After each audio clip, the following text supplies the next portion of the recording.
UzAirways, ya'ni O'zbekiston havo yo'llari aviakompaniyasiga ishga qabul qilindim va buni eshitganimda juda ham xursand bo'ldim. Birinchi to'g'risi ishonmadim, lekin ro'yxatni ko'rganimda familiya ismimni ko'rib juda ham xursand bo'ldim. Birinchi dadam bilan onamga xabar berdim. Ular ham juda ham xursand bo'lishdi. Onam yig'lab tabrikladilar.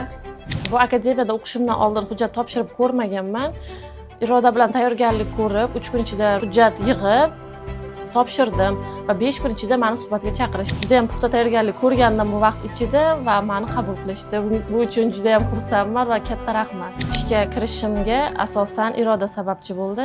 Iroda yo'nalish ko'rsatib, maslahatlar berib, motivatsiyalar berib, imtihondan o'tishimga yordam berdi. Bu uchun juda ham xursandman va katta rahmat.